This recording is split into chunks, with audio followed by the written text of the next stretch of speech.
Welcome বন্ধুরা, স্বাগতম জানাই তোমাদের সবাইকে আমার চ্যানেলের সানডে মিনি ব্লগে। আজকে আমি মিশো থেকে একটা ছোট্ট প্যাক পেয়েছি।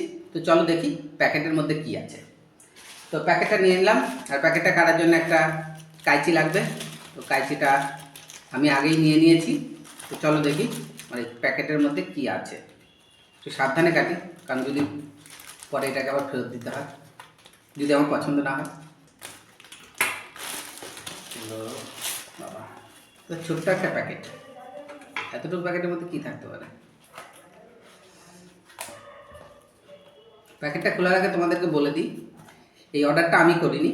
আমার মেয়ে বললো সে নাকি আমার জন্য কিছু একটা অর্ডার করেছিল, পয়সাটাও সেই দিয়েছে তার জমানো পয়সা থেকে। তো চলো দেখি আমার কোনো কাজের জিনিস নাকি অকাজের জিনিস এনেছে।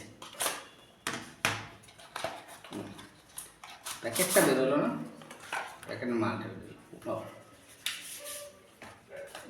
এটা তো একটা চাইনিজ প্রোডাক্ট, মোবাইল স্ট্যান্ড। আমার খুবই কাজের জিনিস, আমার এটা তো দারুণ।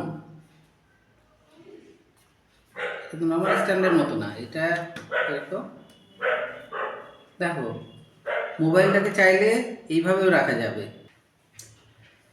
তো চলো, একটা মোবাইল পেয়ে গেছে আমরা হাতে, দেখো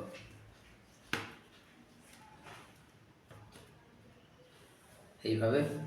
এবার নর্মাল মোবাইল হলে এটা এইভাবে থাকতে পারে। এটাকে একটু তাহলে ব্যালেন্স করে রাখতে হবে। বেশি ভারী মোবাইল হলে কিন্তু এটা প্যারালালি থাকবে না, একটু হালকা মোবাইল হতে হবে। তবুও যদি প্যারালালি রাখতে হয়, এটার উপর কিছু একটা ওয়েট চাপা দিয়ে রাখা যেতে পারে। সাপোজ মোবাইলের নিচে কোনো কিছু যদি রেকর্ড করতে হয়, সাপোজ এরকম একটা জিনিস রেকর্ড করতে হয়, তাহলে মোবাইলটাকে একদম যাতে মোবাইলটা কোনো রকম নড়াচড়া করবে না, এইভাবে মোবাইল রেখে রেকর্ড করা যেতে পারে। আমরা যদি হাতে ধরে করতে যাই তাহলে এইভাবে মোবাইলটা নিয়ে এইভাবে করতে হবে, কিন্তু সেটা না, এটাকে এইভাবে রেখে সুন্দরভাবে রেকর্ড করা যেতে পারে। বেশ সুন্দর জিনিসটা, আমার খুব কাজে লাগবে। Thank you. তো এই ছিল আমাদের সানডে মিনি ব্লগ। মোটামুটি একটা কাজের জিনিস পাওয়া গেছে।